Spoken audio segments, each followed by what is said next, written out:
extensively. They were very close. And, even Roy Cohn's, probably one of his best-known biographers, Nicholas von Hoffman, that wrote Citizen Cohn, just couldn't really even explain why the official story of J. Edgar Hoover and Roy Cohn's meeting, he just found it very odd because it was so uncommon at that time for someone to just waltz in to J. Edgar Hoover's office and have that kind of access to him right away. But there's been several authors, and I document this all in Volume 1 pretty extensively, that point to there having been some sort of relationship previously, that they had met previously through some sort of weird sexual, it seems to have been a sexual blackmail operation, and Roy Cohn later apparently admitted this to an NYPD detective. There was some sort of sexual blackmail thing going on that entrapped J. Edgar Hoover, and Roy Cohn participated, not necessarily in entrapping J. Edgar Hoover, but they had these sex parties, right? And so J. Edgar Hoover was seen at these, Roy Cohn was seen as these, and a guy that was close to both Hoover and Cohn, Louis Rosenstiel, who was a liquor baron of that particular area, was also sort of in the...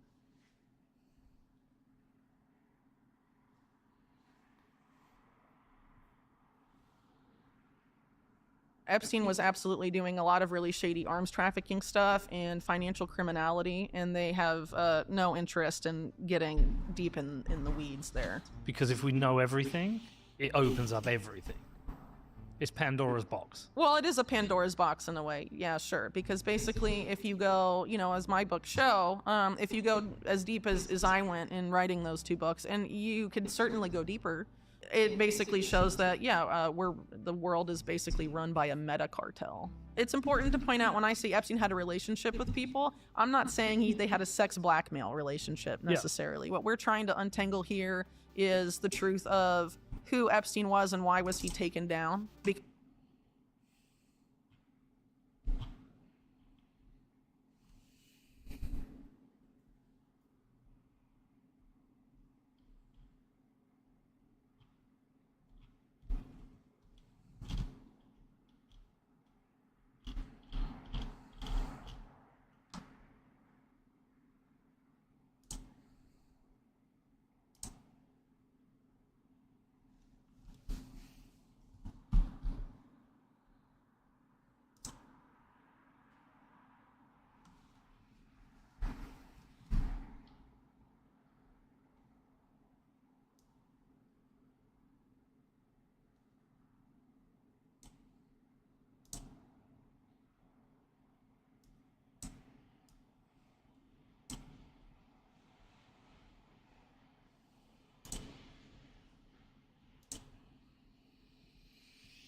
Welcome back to the Papa Beat channel. How you doing? How you doing? Come on, sit down because today we're going to be talking about urban exploration.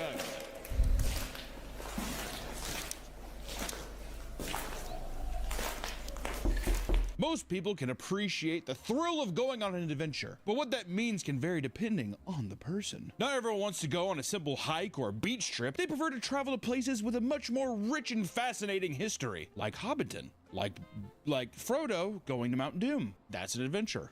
Would going to an abandoned asylum also be an adventure?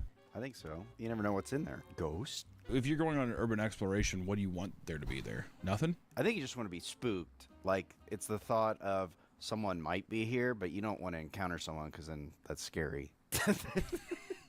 Alrighty. Urban exploration, or urbex, is a simple act of venturing out into man-made structures that have since been abandoned, carrying a unique history preserved for people to explore and admire, or to go in and hope someone's there, but having no one there because they don't want to get too spooked. It's not just about what you find, but the risk you take getting to the location itself. You're going to find out that the world of urbex is quite a unique and interesting one, though there are all sorts of dangers to be aware of during. Though there are all sorts of dangers to be aware of along the way. So mask up as we trek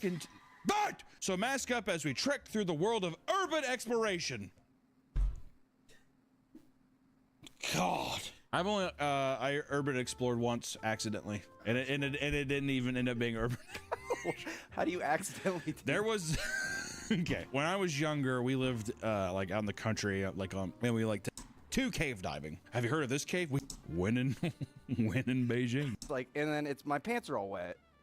So You guys should put a couple of eggs in those pants and make yourselves some piss eggs. I saw this on a Reddit thread where it's like, And what appeared to be dirty, used socks. Maybe I think he just broke into some guy's house too. By Drift was arrested in 2025 by New York Police Department after they tracked him down because he posted pictures of himself at the top of the Empire State Buildings without any permission. It's just like, we need a pretty popular fucking landmark, dude. You know, at least be a little more subtle. Blobbyland was a theme park modeled after the fictional world of Crinkly Bottom, home of the fictional. I was like, I can't be friends with these people.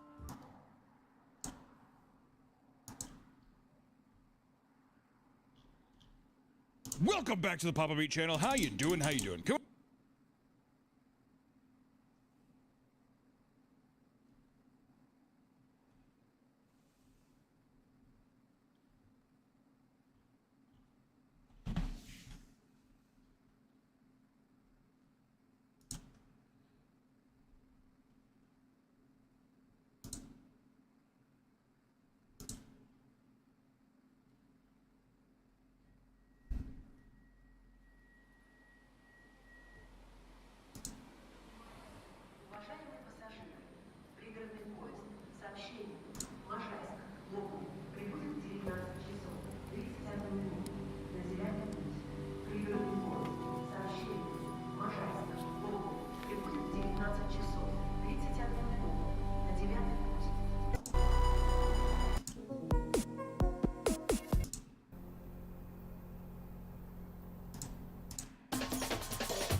decent fees.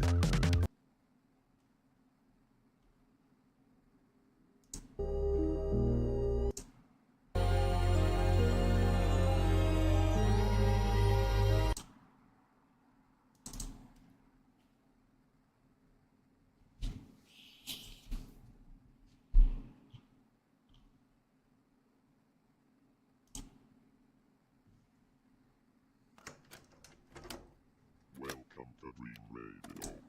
Lost tracks from distant alternate reality are in our registry today. Enjoy the vibe of this bizarre and surreal record.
Sinister is the scariest film ever made, according to science. And today, we're gonna figure out if that's true. It's just gonna do terrible things to your head. Because for whatever reason, I've never watched this movie. All that I know about it is that it's got Ethan Hawke, and it's apparently super scary.